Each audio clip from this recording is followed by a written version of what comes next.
ਮੈਂ ਹਾਂ ਧੀ ਪੰਜਾਬ ਦੀ, ਮੇਰਾ ਨਾਂ ਏ ਮਨਵੀਰ ਕੌਰ। ਸਿਰਨਾਵਾ ਜ਼ਿਲ੍ਹਾ ਲੁਧਿਆਣਾ ਮੇਰਾ, ਸਿਰਨਾਵਾ ਹੈ ਲੁਧਿਆਣਾ ਮੇਰਾ। ਪੰਮੀ ਤੇ ਸੁਰਜੀਤ ਦੀ ਮੈਂ ਹਾਂ ਜੰਮਣ ਜਾਈ, ਪੰਮੀ ਤੇ ਸੁਰਜੀਤ ਦੀ ਮੈਂ ਹਾਂ ਜੰਮਣ ਜਾਈ। ਸੇਵਾ ਕਰਾਂ ਸਮਾਜ ਦੀ, ਸੇਵਾ ਕਰਾਂ ਸਮਾਜ ਦੀ। ਲਿਖਦੀ ਹਾਂ ਕਵਿਤਾਵਾਂ, ਲਿਖਦੀ ਹਾਂ ਕਵਿਤਾਵਾਂ। ਸੋਚ ਨਵੀਂ ਨੂੰ ਨਿਹਾਰਦੀ, ਕੁਦਰਤ ਮੈਨੂੰ ਜਾਪੇ ਜਿਵੇਂ ਰੁੱਤ ਆਈ ਨਵੀਂ ਮਿਸਾਲ ਦੀ। ਕੁਦਰਤ ਮੈਨੂੰ ਜਾਪੇ ਜਿਵੇਂ ਰੁੱਤ ਆਈ ਨਵੀਂ ਮਿਸਾਲ ਦੀ। ਨੱਚਾਂ ਗਾਵਾਂ ਰੱਜ ਕੇ, ਨੱਚਾਂ ਗਾਵਾਂ ਰੱਜ ਕੇ ਮੈਂ ਦੱਬ ਕੇ ਗਿੱਧਾ ਪਾਵਾਂ। ਨੱਚਾਂ ਗਾਵਾਂ ਰੱਜ ਕੇ ਮੈਂ ਦੱਬ ਕੇ ਗਿੱਧਾ ਪਾਵਾਂ। ਇਹ ਹਲਕਤ ਤੱਕਦੀ ਰਹਿ ਜਾਊਗੀ ਜਦ ਮੈਂ ਆਪਣਾ ਹੁਨਰ ਵਿਖਾਵਾਂ, ਜਦ ਮੈਂ ਆਪਣਾ ਹੁਨਰ ਵਿਖਾਵਾਂ। ਮੈਂ ਖਾਤਿਰ ਸੱਭਿਆਚਾਰ ਦੇ, ਮੈਂ ਖਾਤਿਰ ਸੱਭਿਆਚਾਰ ਤੇ ਹਰ ਜਨਮ ਮਰ ਜਾਵਾਂ। ਮੈਂ ਖਾਤਿਰ ਸੱਭਿਆਚਾਰ ਦੇ ਹਰ ਜਨਮ ਮਰ ਜਾਵਾਂ। ਸਤਿ ਸ੍ਰੀ ਅਕਾਲ ਜੀ। ਸਭ ਤੋਂ ਪਹਿਲਾਂ ਸ਼ੁਕਰਗੁਜ਼ਾਰ ਕਰਦੀ ਹਾਂ ਮੈਂ ਪਰਮਾਤਮਾ ਦਾ। ਦੂਜਾ ਸ਼ੁਕਰਗੁਜ਼ਾਰ ਕਰਦੀ ਹਾਂ ਮੈਂ ਆਪਣੇ ਮਾਤਾ ਪਿਤਾ ਦੀਆਂ ਅਸੀਸਾਂ ਦਾ, ਜਿਨ੍ਹਾਂ ਦੇ ਸਦਕਾ ਅੱਜ ਮੈਂ ਗ੍ਰਾਂਡ ਫਿਨਾਲੇ ਦੇ ਧੀ ਪੰਜਾਬ ਦੀ ਦੇ ਮੰਚ ਤੇ ਪਹੁੰਚ ਚੁੱਕੀ ਹਾਂ। ਤੇ ਮੈਂ ਤਹਿ ਦਿਲੋਂ ਸ਼ੁਕਰੀਆ ਕਰਦੀ ਹਾਂ ਸਰਦਾਰ ਜਗਰੂਪ ਸਿੰਘ ਜੀ ਸਰ ਦਾ ਤੇ ਉਹਨਾਂ ਦੀ ਸਾਰੀ ਟੀਮ ਮੈਂਬਰ ਦਾ।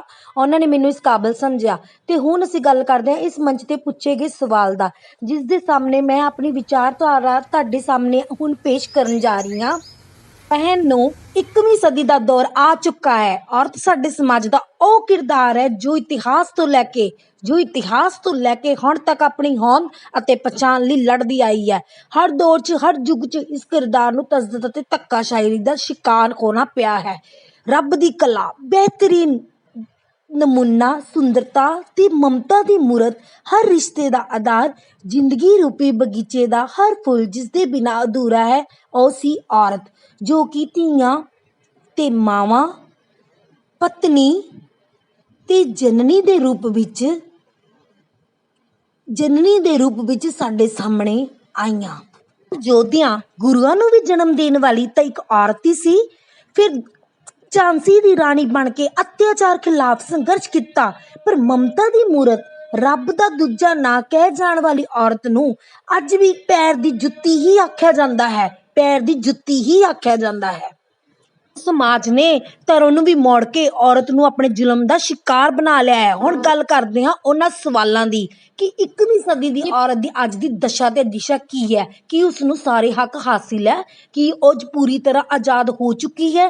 ਕੀ ਉਹਦੀ ਹਿੰਸਾ ਖਤਮ ਹੋ ਚੁੱਕੀ ਹੈ? ਇਤਿਹਾਸ ਗਵਾਹ ਹੈ ਔਰਤ ਦੀ ਸਥਿਤੀ ਸ਼ੁਰੂ ਤੋਂ ਹੀ ਦੁਜੈਲ ਨਾਗਰਿਕ ਵਾਲੀ ਰਹੀ ਹੈ। ਆਖਿਰ ਕਿਉਂ? ਪਹਿਨ ਨੂੰ ਔਰਤ ਆਜ਼ਾਦ ਹੈ, ਉਸ ਨੂੰ ਸਾਰੇ ਹੱਕ ਮਿਲ ਚੁੱਕੇ ਨੇ। ਪਰ ਨਹੀਂ, ਸਵਾਲ ਉੱਠਦਾ ਹੈ ਕਿ ਅੱਜ ਦੀ ਪਾਵਰ ਵੂਮਨ ਆਪਣੀ ਮੰਜ਼ਿਲ ਤੇ ਪਹੁੰਚ ਗਈ ਹੈ।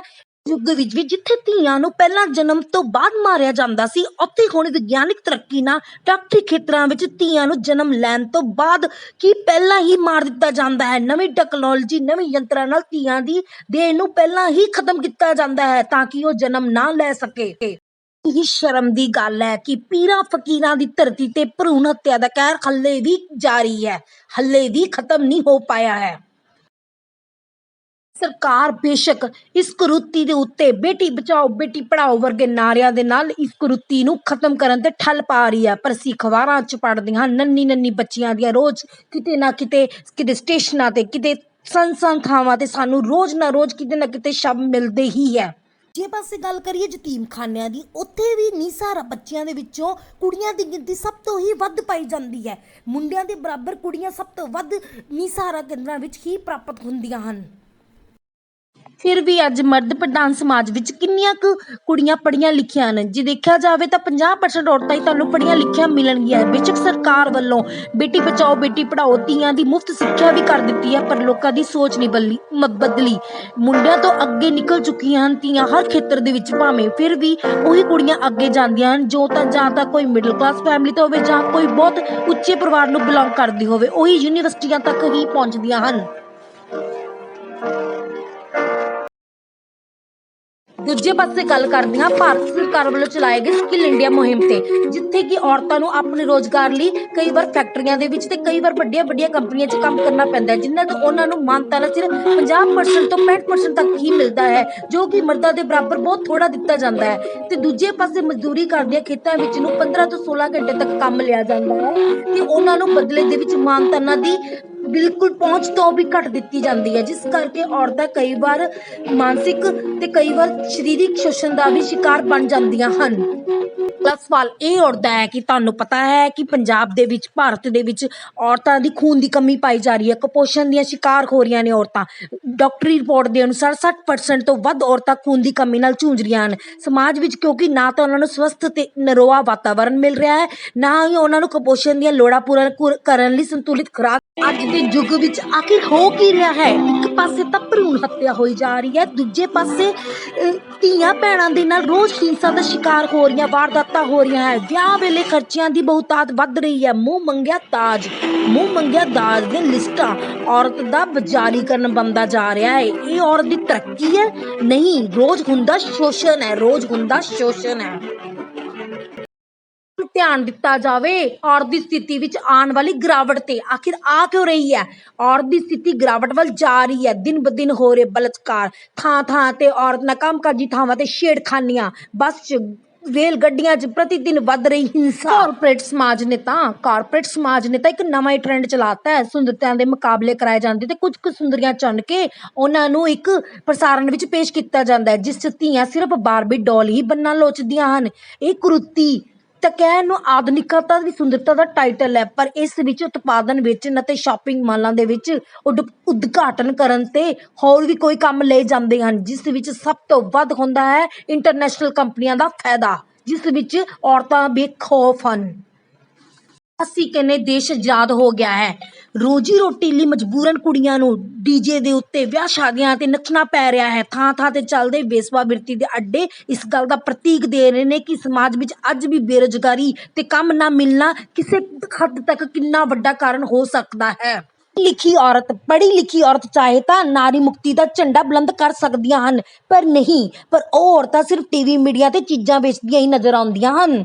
ਫਿਰ ਅੱਜ ਵੀ ਸਾਡੇ ਦੇਸ਼ ਦਾ ਕੀ ਹਾਲ ਹੈ? ਹਰ ਰੋਜ਼ ਦਾਜ ਦੀ ਬਲੀ ਚੜ੍ਹਦੀ ਹੈ, ਹਰ ਰੋਜ਼ ਮਾਰਪੀਟ ਦੀਆਂ ਸ਼ਿਕਾਰ ਬਣ ਰਹੀਆਂ ਨੇ ਔਰਤਾਂ, ਹਰ ਰੋਜ਼ ਉਹਨਾਂ ਨਾਲ ਬਾਰ-ਬਾਰ ਅਤਿਆਚਾਰ ਕੀਤੇ ਜਾ ਰਹੇ ਨੇ। ਆਖਿਰ ਕਿਉਂ ਤੇ ਆਖਿਰ ਕਦ ਤੱਕ? ਸਵਾਲ ਉੱਠਦਾ ਹੈ ਅੱਜ ਦੇ ਜ਼ਮਾਨੇ ਤੇ, ਅੱਜ ਦੀਆਂ ਅਖਬਾਰਾਂ, ਟੀਵੀਆਂ ਤੇ ਮੀਡੀਆ ਤੇ, ਕਿ ਨਿੱਕੀਆਂ ਖਬਰਾਂ ਦਿੰਦੇ ਨੇ ਜੋ ਨਿੱਕੀਆਂ ਬੱਚੀਆਂ ਨਾਲ ਬਲਾਤਕਾਰ ਹੋ ਰਹੇ ਨੇ, ਨਿੱਕੀਆਂ ਬੱਚੀਆਂ ਨੂੰ ਇਨਸਾਫ ਦਿਵਾਉਣ ਦੇ ਨਾਅਰੇ ਹੋ ਰਹੇ ਨੇ, ਤੇ ਦੂਜੇ ਪਾਸੇ ਦਾਜ ਦੀ ਰੋਜ਼ ਬਲੀ ਚੜ੍ਹਦੀ ਨੂੰ ਇਨਸਾਫ ਦੀ ਮੰਗ ਹੋ ਰਹੀ ਹੈ, ਪਰ ਕੋਈ ਨਹੀਂ ਸੁਣਵਾਈ। ਫਿਰ ਵੀ ਕੁੜੀਆਂ ਕਿਤੇ ਸੁਰੱਖਿਅਤ ਨਹੀਂ ਹੈ। ਵੂਮਨ ਡੇ ਤਾਂ ਮਨਾਉਂਦੇ ਹੋ, ਕਿ ਕਿਤੇ ਇਹ ਸੋਚ ਕੇ ਦੇਖੋ ਕਿ ਇਹਨਾਂ ਨੂੰ ਪ੍ਰੋਟੈਕਸ਼ਨ ਡੇ ਵੀ ਮਨਾਉਣਾ ਚਾਹੀਦਾ ਹੈ।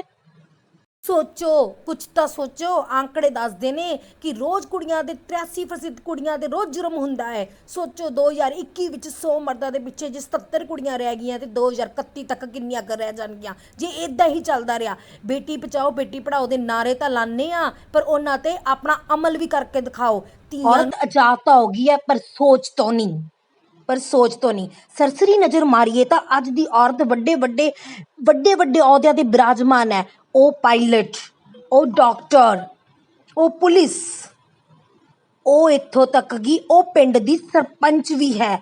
ਉਸਨੇ ਹਰ ਖੇਤਰ ਵਿੱਚ ਆਪਣਾ ਨਾਮ ਕਮਾਇਆ, ਭਾਵੇਂ ਉਹ ਖੇਤਰ ਹੋਵੇ ਕਲਾ ਦਾ ਤੇ ਭਾਵੇਂ ਉਹ ਹੋਵੇ ਖੇਡਾਂ ਦਾ। ਉਸਨੇ ਅੱਜ ਤੱਕ ਹਰ ਖੇਤਰ 'ਚ ਆਪਣੀਆਂ ਮੱਲਾਂ ਮਾਰੀਆਂ ਨੇ।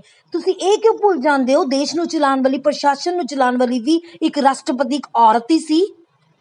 ਵਿਦੇਸ਼ਾਂ 'ਚ ਗੱਲ ਕੀਤੀ ਜਾਵੇ ਤਾਂ ਕਹਿੰਦੇ ਨੇ, ਸਮਾਜ ਆਖਦਾ ਕਿ ਔਰਤ ਪੱਛਮ ਦੇ ਨਾਰੀਵਾਦ ਸਿਧਾਂਤ ਨੂੰ ਅਪਣਾਉਣ ਦੀ ਕੋਸ਼ਿਸ਼ ਕਰ ਰਹੀ ਹੈ, ਪਰ ਬਿਲਕੁਲ ਗਲਤ। ਔਰਤ ਹਰ ਜਗ੍ਹਾ ਤੇ ਕਾਮਯਾਬ ਹੋ ਰਹੀ ਹੈ, ਉਹ ਭਾਵੇਂ ਸੰਸਾਰ ਦਾ ਕੋਈ ਵੀ ਥਾਂ ਹੋਵੇ। ਇਸ ਤੇ ਮੈਂ ਦੋ ਗੱਲਾਂ ਕਹਿਣਾ ਚਾਹਾਂਗੀ ਕਿ ਦੇਸ਼ਾਂ ਵਿੱਚ ਵੀ ਕਲੀ ਖਿਲੀ ਗੁਲਾਬ ਦੀ, ਸਖਤ ਮਿਹਨਤਾਂ ਕਰਦੀ ਧੀ ਪੰਜਾਬ ਦੀ, ਸਖਤ ਮਿਹਨਤਾਂ ਕਰਦੀ ਧੀ ਪੰਜਾਬ ਦੀ।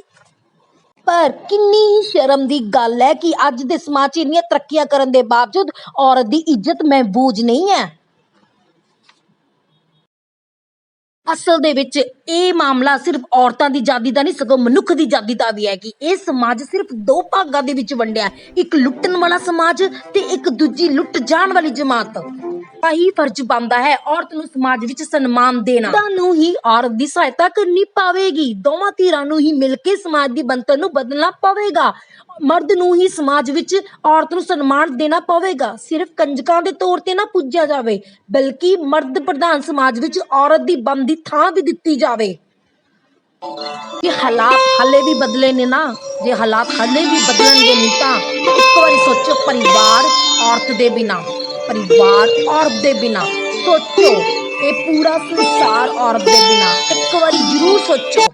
ਸਵਾਲ ਨੰਬਰ 4 ਵਿੱਚ ਇਹ ਗੱਲ ਉੱਠਦੀ ਹੈ ਕਿ ਇਹਨਾਂ ਕਰੋੜਾਂ ਔਰਤਾਂ ਦੇ 1% ਵੀ ਪ੍ਰਤੀਨਿਧਤਾ ਕਿਉਂ ਨਹੀਂ ਹੋ ਰਹੀ? ਔਰਤ ਦਾ ਵਿਅਕਤੀਗਤ ਖੋਣ ਦੀ ਕੋਸ਼ਿਸ਼ ਕਿਉਂ ਕੀਤੀ ਜਾ ਰਹੀ ਹੈ? ਇਸ ਦਾ ਅੰਤ ਕਰਨਾ ਹੀ ਪੈਣਾ ਹੈ, ਪੂੰਜੀਵਾਦ ਦਾ ਖਾਤਮਾ ਕਰਕੇ, ਅਮੀਰ ਗਰੀਬ ਵਰਗੇ ਸ਼ਬਦ ਖਤਮ ਕਰਕੇ ਬਰਾਬਰ ਦਾ ਹੱਕ ਦੇਣਾ ਹੀ ਪੈਣਾ। ਔਰਤ ਤੇ ਮਰਦ ਦੋਵੇਂ ਰਿਸ਼ਤੇ ਇੱਕ ਦੂਜੇ ਤੋਂ ਬਿਨਾਂ ਅਧੂਰੇ ਨੇ। ਉਹਨਾਂ ਨੂੰ ਕਦਮ ਨਾਲ ਕਦਮ ਮਿਲਾ ਕੇ ਸਮਾਜ 'ਚ ਵੱਧ ਰਹੀ ਗੰਦਗੀ ਨੂੰ ਖਤਮ ਕਰਨ ਲਈ ਇਕਜੁੱਟ ਹੋਣਾ ਹੀ ਪੈਣਾ ਹੈ। ਅਸੀਂ ਇੱਕ ਮਿਹਨਤਾਨਾ ਸਮਾਜ ਸਿਰਜਣ ਦੇ ਸੁਪਨੇ ਨੂੰ ਦਾ ਜਾਮਾ ਪਹਿਨਾਵਾਂਗੇ ਤਾਂ ਹੀ ਜੇ ਮਰਦ ਸਮਾਜ ਵਿੱਚ ਔਰਤ ਨੂੰ ਵੀ ਮਰਦ ਦੇ ਬਰਾਬਰ ਪੂਰੇ ਹੱਕ ਦਿੱਤੇ ਜਾਣਗੇ। ਔਰਤਾਂ ਕਮਜ਼ੋਰ ਨਹੀਂ, ਉਹਨਾਂ ਕੋਲ ਜ਼ਿੰਦਗੀ ਜਿਉਣ ਲਈ ਇੱਕ ਰੋਲ ਮਾਡਲ ਨਹੀਂ। ਉਹਨਾਂ ਨੂੰ ਸਿੱਖਿਆ ਲੈਣੀ ਚਾਹੀਦੀ ਹੈ ਐਸਿਡ ਅਟੈਕ ਵਾਲੀ ਲਕਸ਼ਮੀ ਤੋਂ, ਜੋ ਕਿ ਜ਼ਿੰਦਗੀ ਨੂੰ ਜਿੱਤ ਕੇ ਦਿਖਾਇਆ। ਜਿੱਦਾਂ ਕਿ ਮੈਂ ਵੀ ਇੱਕ ਰੋਲ ਮਾਡਲ, ਮੇਰੇ ਰੋਲ ਮਾਡਲ ਮੇਰੇ ਮਾਤਾ ਜੀ ਨੇ, ਜਿਨ੍ਹਾਂ ਨੇ ਜ਼ਿੰਦਗੀ ਵਿੱਚ ਮਿਹਨਤ ਕਰਕੇ ਆਪਣੇ ਆਪ ਨੂੰ ਇੱਕ ਕਾਮਯਾਬ ਔਰਤ ਬਣਾਇਆ ਤੇ ਅੱਜ ਮੈਂ ਵੀ ਉਹਨਾਂ ਦੀ ਸਿੱਖਿਆ ਤੇ ਹੀ ਚੱਲ ਰਹੀ ਹਾਂ। ਕਹਾਂਗੀ ਅੱਜ ਦੀ ਔਰਤ ਸਿਰਜਣਹਾਰੀ, ਹੁਣ ਹੈ ਔਰਤ ਸਨਮਾਨ ਦੀ ਵਾਰੀ, ਹੁਣ ਹੈ ਔਰਤ ਸਨਮਾਨ ਦੀ ਵਾਰੀ। ਕੁੜੀਓ ਜਾਗੋ, ਤੁਹਾਡੇ ਲਈ ਕੁਝ ਸਤਰਾਂ ਲਿਖੀਆਂ ਨੇ ਮੈਂ। ਚਿੜੀਆਂ ਨਹੀਂ ਹੁੰਦੀਆਂ, ਚਿੜੀਆਂ ਦੇ ਆਲਣੇ ਹੁੰਦੇ ਨੇ, ਖੰਭ ਹੁੰਦੇ ਨੇ, ਪਰਵਾਜ਼ ਹੁੰਦੇ ਨੇ। ਧੀਆਂ ਚਿੜੀਆਂ ਨਹੀਂ ਹੁੰਦੀਆਂ। ਕੁੜੀਓ ਜਾਂ ਤਾਂ ਚਿੜੀਆਂ ਨਾ ਕਹਾਓ ਜਾਂ ਚਿੜੀਆਂ ਬਣ ਕੇ ਵਿਖਾਓ। ਚਿੜੀਆਂ ਤਾਂ ਜਿੱਥੇ ਜਾਣ ਉਡਾਰੀ ਲਾ ਲੈਂਦੀਆਂ ਨੇ, ਆਪਣੇ ਤਪਦੇ ਸੀਨੇ ਠਾਰ ਲੈਂਦੀਆਂ ਨੇ। ਚਿੜੀਆਂ ਦੇ ਤਾਂ ਚਿੜੇ ਵੀ ਉਹਨਾਂ ਨਾਲ ਮੜੇ ਨਹੀਂ ਜਾਂਦੇ, ਉਹਨਾਂ ਦੇ ਨਾਲ ਮੜੇ ਨਹੀਂ ਜਾਂਦੇ। ਉਹਨਾਂ ਦੇ ਸੁਪਨੇ ਬੁਲੰਦਰ ਕੇ ਹੱਥ ਪੀਲੇ ਕਰੇ ਨਹੀਂ ਜਾਂਦੇ। ਕਦੇ ਸਵੇਰ ਕਦੇ ਸ਼ਾਮ ਮਿਲਣ ਦੇ ਬਿਰਾਂ ਦੇ ਗੀਤ ਗਾ ਲੈਂਦੀਆਂ ਨੇ। ਚਿੜੀਆਂ ਦੇ ਆਲਣੇ ਵੀ ਆਪਣੇ ਹੁੰਦੇ ਨੇ, ਰਿਸ਼ਤੇ ਸਾਂਭ ਜਿੱਥੇ ਉਹਨਾਂ ਨੇ ਰੱਖੇ ਹੁੰਦੇ ਨੇ। ਕੁੜੀਓ ਜੇ ਤੁਸੀਂ ਚਿੜੀਆਂ ਕਹਾਣਾ ਤੇ ਹਿੰਮਤ ਕਰੋ ਆਵਾਜ਼ ਉਠਾਉਣ ਦੀ, ਗੀਤ ਗਾਉਣ ਦੀ, ਆਪਣੇ ਮਨ ਪਰਚਾਉਣ ਦੀ, ਆਪਣੇ ਖੰਭਾਂ 'ਚ ਪਰਵਾਜ਼ ਕਰਨ ਦੀ। ਸੁਪਨੇ ਵੇਖੋ, ਖੁਦ ਤੇ ਨਾਚ ਕਰੋ, ਬਾਜ ਵਰਗੀ ਅੱਖ ਤੇ ਸ਼ਕਤੀ ਵੀ ਵਿਖਾਓ। ਜੇ ਬਣਨਾ ਹੈ ਤੇ ਗੁਰੂ ਗੋਬਿੰਦ ਸਿੰਘ ਜੀ ਦੀ ਚਿੜੀ ਬਣ ਕੇ ਦਿਖਾਓ। ਜੇ ਬਣਨਾ ਹੈ ਗੁਰੂ ਗੋਬਿੰਦ ਸਿੰਘ ਜੀ ਦੀ ਚਿੜੀ ਬਣ ਕੇ ਦਿਖਾਓ। ਰੋਣੇ ਧੋਣੇ ਛੱਡ ਕੇ ਆਵਾਜ਼ ਉਠਾਉਣ ਦੀ ਹਿੰਮਤ ਉਠਾਓ। ਚਿੜੀ ਬਣਨਾ ਹੈ ਤਾਂ ਅਬਲਾ ਨਾ ਬਣੋ, ਬਾਜਾਂ ਦੇ ਸਾਹਮਣੇ ਕਹਿਰ ਬਣ ਤੁਰੋ। ਕੁੜੀਓ ਚਿੜੀਆਂ ਬਣਨਾ ਹੈ ਤਾਂ ਚਿੜੀਆਂ ਵਾਂਗੂ ਬਣ ਕੇ ਵਿਖਾਓ। ਕੁੜੀਆਂ ਨੂੰ ਤਾਂ ਕਿਉਂ ਵੀ ਆਖਿਆ ਜਾਂਦਾ ਹੈ, ਆਪਣੇ ਵਜੂਦ ਨੂੰ ਇਹਨਾਂ ਸਰਨਾਮਿਆਂ ਤੋਂ ਬਚਾਓ।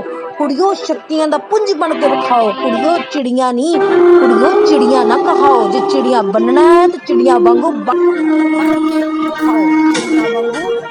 ਕੇ ਵਿਖਾਓ, ਨਾ ਤਾਂ ਚਿੜੀਆਂ ਨਾ ਕਹਾਓ, ਅਖੀਰ ਵਿੱਚ ਸਾਨੂੰ ਇਹਨਾਂ ਸਾਰੇ ਪੁੱਛੇ ਗਏ ਸਵਾਲਾਂ ਦਾ ਅੰਤ ਕਰਨਾ ਹੀ ਪੈਣਾ ਹੈ ਤਾਂ ਕਿ ਅਸੀਂ ਔਰਤ ਦੇ ਸਰੋਕਾਰਾਂ ਦੀ ਪਛਾਣ ਕਰਦੇ ਹੋਏ, ਇਹਨਾਂ ਕੁਰੀਤੀਆਂ ਨੂੰ ਖਤਮ ਕਰਦੇ ਹੋਏ ਇੱਕ ਸਿਹਤਮੰਦ ਸਮਾਜ ਸਿਰਜਣ ਦੇ ਸੁਪਨੇ ਨੂੰ ਹਕੀਕਤ 'ਚ ਕਾਮਯਾਬ ਕਰ ਸਕੀਏ। ਸਤਿ ਸ੍ਰੀ ਅਕਾਲ ਜੀ, ਧੰਨਵਾਦ।